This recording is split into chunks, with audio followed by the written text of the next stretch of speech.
మీకు 10 గాడిదలు ఇస్తాం, ఆ గాడిదల్ని మీరు పెంచాలా, ఖర్చు ఇంత చీఫ్, అదే సందర్భంలో వాటి నుంచి వచ్చే పాలు మేము ఇన్ని వందలకి కొంటాం, మీకు ₹1000 లాభం వస్తుంది. ఇది సరిహద్దు జిల్లాల్లో జరిగినటువంటి అతిపెద్ద కుంభకోణం. ఇది రూపాయి కాదు, 2 కాదట, 100 కోట్లట. తమిళనాడు నుంచి ఒక సంస్థ నడిపినటువంటి అతిపెద్ద కుంభకోణం. స్థానికంగా ఉండేటటువంటి ఈ ఏజెంట్లను పట్టుకుని వాళ్ళ ద్వారా ఏదైతే గతంలో విత్తనాలకో ఎరువులకో పనిచేసిన ఏజెంట్లు ఉంటారు కదా, వాళ్ళ ద్వారా ఈ కథ నడిపించారు.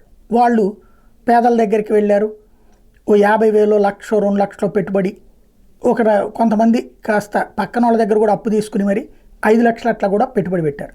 వాళ్ళకి గాడిదలు వచ్చినాయి.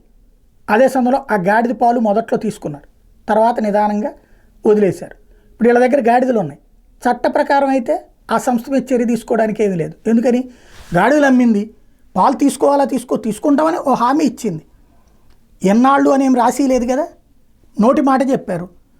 ఆ పాలు కొనుక్కోవాలా లేదా అన్నది ఆ సంస్థ ఇష్టం. చట్ట ప్రకారం అయితే నేరం కాదు, చీటింగ్ కాదు. కానీ ఇక్కడ ఆ మాటలు, నోటి మాటలనే కదా నమ్మింది. దాని కారణంగా తీసుకున్నటువంటి వాళ్ళు లక్షలు నష్టపోయినటువంటి ఉదంతం ఇప్పుడు సంచలనం అవుతున్నటువంటి పరిస్థితి. ఏదైతే 80,000 నుంచి, అంటే గాడిదలు పెంచేందుకు 20 నుంచి 30 గాడిదలు పెంచుకుంటే లక్షల కొద్ది లాభం అంటూ పెద్ద షెడ్లు నిర్మించారట. 80,000 నుంచి ₹1,50,000 చొప్పున చెల్లించి మరీ గాడిదలు కొన్నారట. కొద్ది రోజులు చెప్పినట్టుగా పాలు తీసుకున్నది డాంకీ ప్యాలెస్ నిర్వాహకులు తర్వాత తూచిపోమన్నారు. ఫలితంగా నమ్మి గాడిదలు కొనుక్కున్న వాళ్ళంతా తలా 50 లక్షల నుంచి 1 కోటి దాకా నష్టపోయారు.